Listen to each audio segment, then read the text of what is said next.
An early start this morning with a high tide just prior to daybreak. Nice fighting. Top of the tide. I'm using beach worms, so let's get another one out while that tide is high.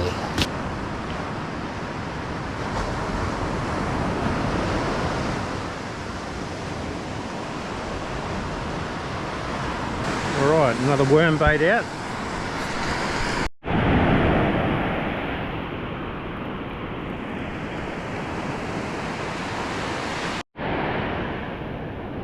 A little whiting, got him hit hard. I don't even think it's legal. No, it's too small. You can see that. But he liked that worm. There we go, another worm.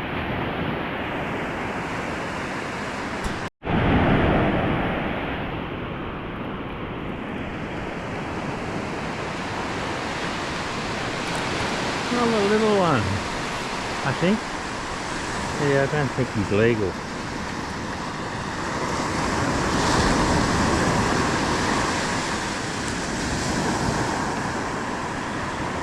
$25, I reckon.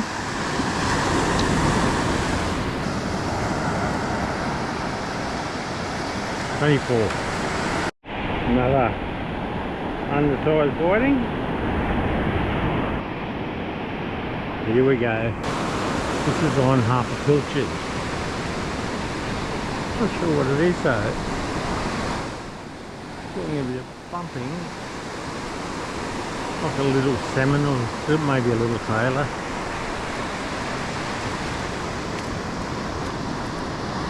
There you go, a tailor. Woo! Picked up the bait and picked and picked and picked.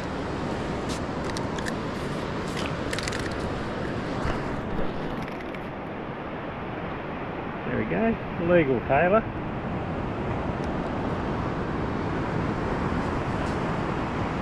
There we are, about 32, 33 centimetres.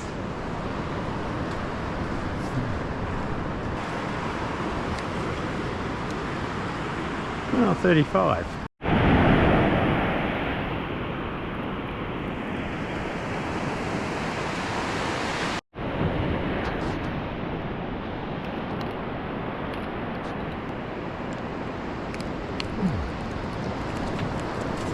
Okay, now we have a brim.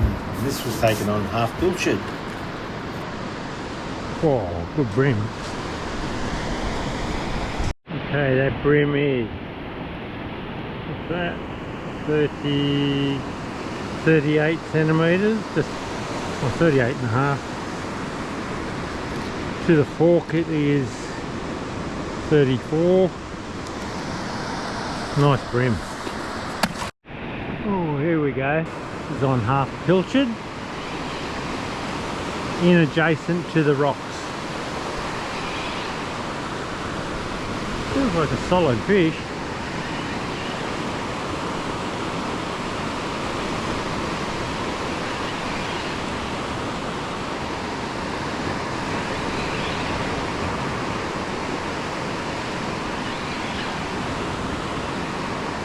It's a good fight. Don't mind this part of the moon. It's the day after the last quarter. From now through for the next few days is, I guess, some of my favourite.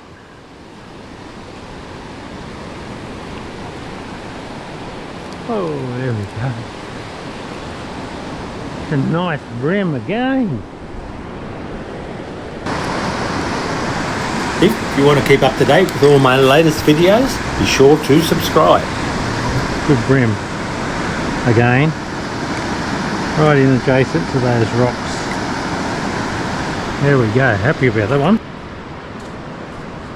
Let's have a look at how big he is.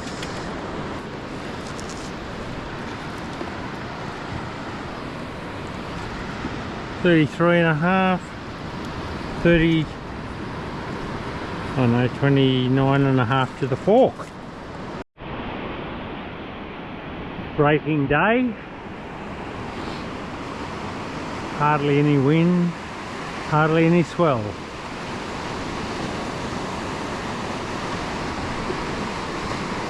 Mild temperature. I've got a worm on this rod and I'm using a half pilchard on my other rod. This has got a number 6 long shanked hook. My other rod's got a 3/0 suicide hook with the pilchard. This is a 3/0, it could be a 4/0 suicide hook, which I'm using a half pilchard on, half inch around the tail, maybe 2 half inches around the tail. When I'm fishing for bream, I like to get up fairly adjacent to the rocks. I find that often the bream will congregate around the edge of the rock platforms, so I'm casting in close there. You've still got to be wary not to get snagged too much. If there's rocks out a bit, there could be bream there, but also lots of snags. So that's, I guess, the downside. Okay, I'm going to cast this out just as close to those rocks as I can get it without getting snagged.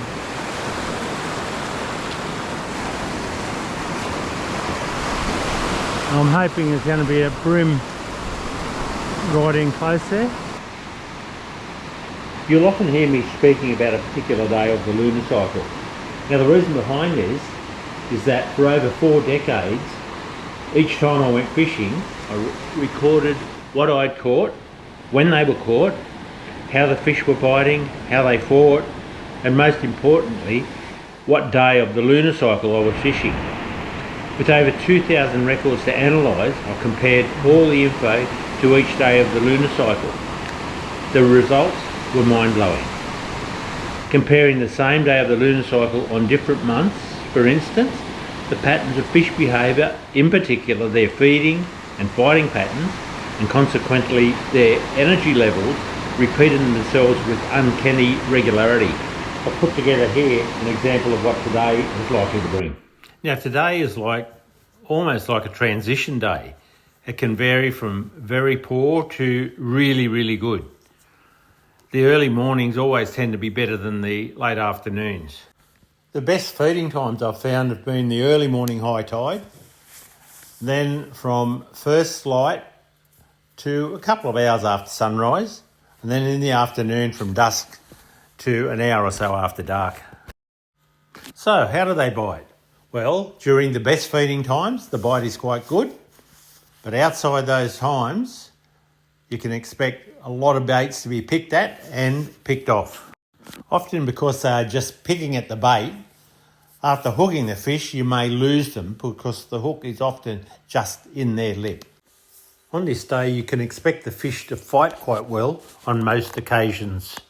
In a book I've written called Fishing the Lunar Connection, I've compiled this type of information for every day of the lunar cycle, plus a heap more information on what triggers fish to feed and lots more valuable information. If you are interested, it's available from amazon.com.au in either paperback or as an ebook. Now I've hooked up and this is on my worm bait. It's a whiting. Is he on there or?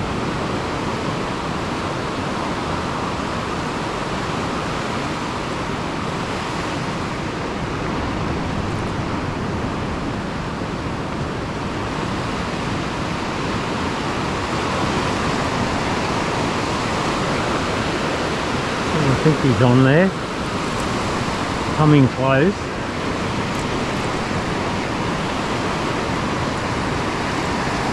Oh, he's not a whiting, it's a dart.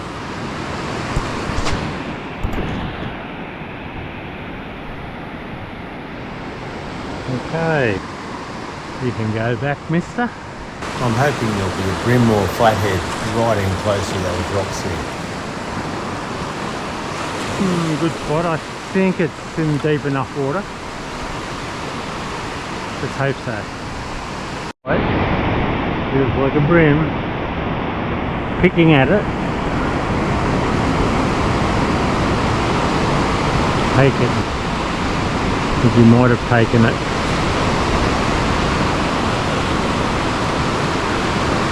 Feels like there's no bait on there.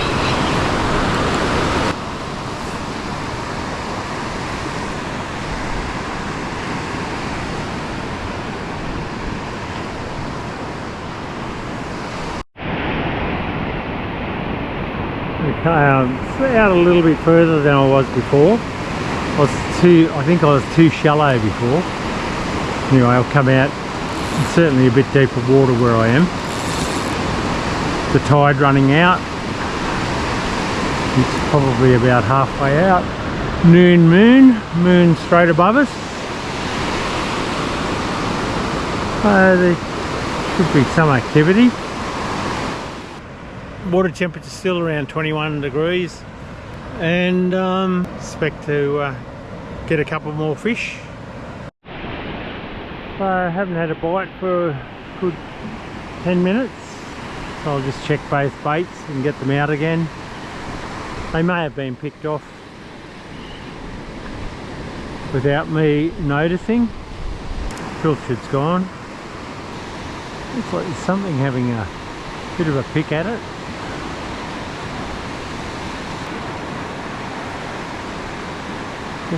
Definitely something playing with it. It's hard to know when to strike because now, oh,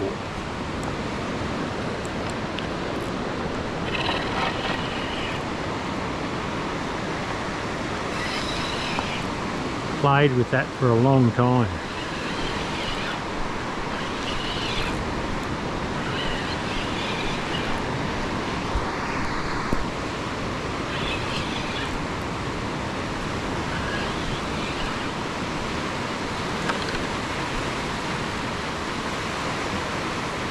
Feels like he's got a bit of weight in him, unless there's some help around the fish as well. Might be a rubbish fish too. What is it? Banjo ray.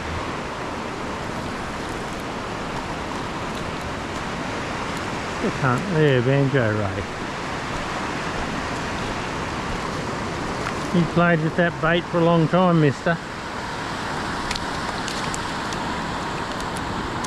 And didn't swallow the hook, at least.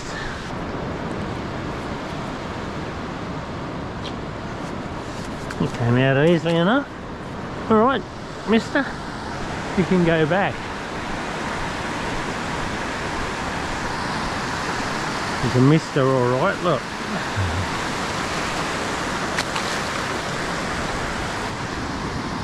Another half pilchard. This time ahead. I think the last one was ahead as well.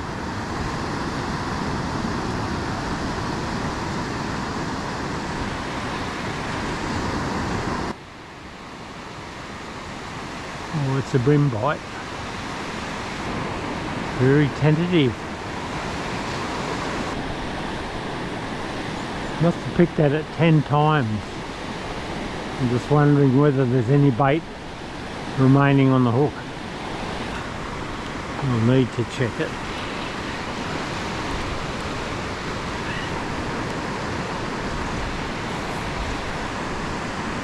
Made a mess of it. Let's try a tail section. We've had a couple of head sections in a row. Tail section, they might suck that in a lot easier. There we go. So I've been casting out here wider and I've been losing my bait and I haven't been able to detect the bites. So I'm going to cast in nice and close to these rocks now and just see if there's something lurking in there. I cast out adjacent to the rock and I hooked up. Where I was casting out wider before and I was getting my baits taken, but I couldn't detect the bites.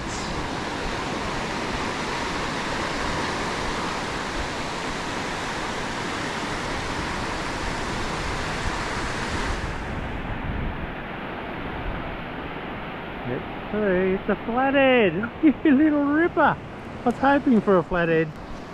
That's a nice sand flathead, I think, or a He might be a blue spot.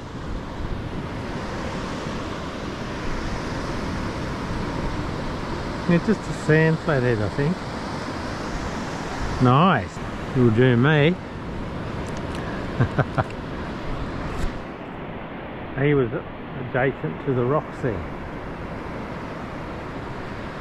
He's only just hooked.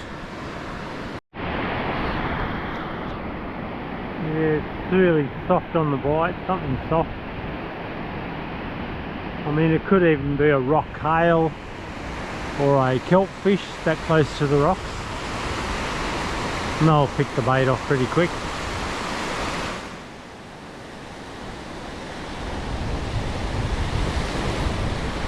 Yeah, I have a feeling it might be gone. Oh, it won't hurt to check it.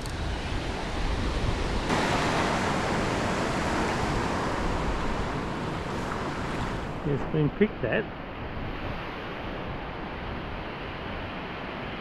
So obviously a small fish. Casting out along the edge of the rocks because there's always extra power in the water rushing along there. It hits the rocks and then rushes out. So it gouges out the sand there, where fish often set themselves up to ambush anything that's coming out through that little channel. The wind's just picked up from the right, and I've just had a bite at the same time. What is it?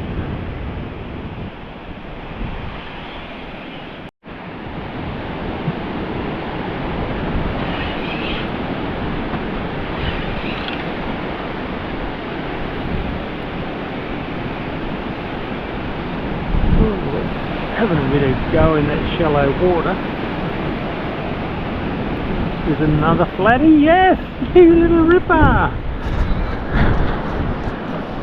Yeah, look at that. Might be a few of them out there in that little channel that I was just talking about. Oh, I'm happy about this. Nice sand flathead. Just watch those spikes. I have to put some new line on. Those teeth will fray that line, and I don't want to lose the fish because I didn't get my line sorted. Oh, there it is, a nice fish. So I'll put a new hook on. Flathead swallowed the last one. Plus I'll put some new line on there, a new trace. Because I'd caught two flathead, and often your line can get frayed, and I lost a damn good fish years ago, which I think was a big snapper or a big Jew, because I'd caught a few tailor, line was a bit frayed. I thought, no, it doesn't matter, that'll do, and then next cast, bang, off it went. So I was pretty not happy. Now, could there be a third flathead adjacent to those rocks? Another half pilchard? Let's have a look.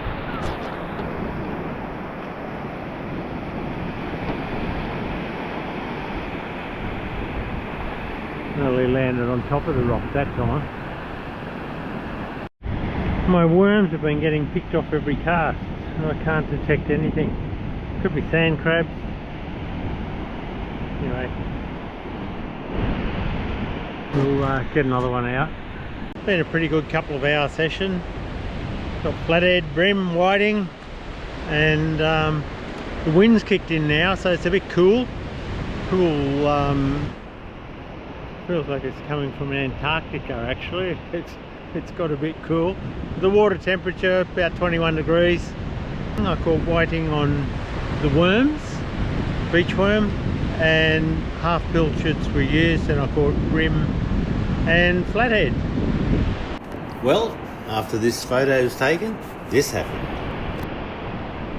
There we go, another flatty. Yoo-hoo! Smaller one this time, but he's still legal. That's fantastic. See a few of them out there then. Well, there was 3. If you like what you're seeing, subscribe, like and share, and we'll catch you next time. Bye for now. Thanks for watching.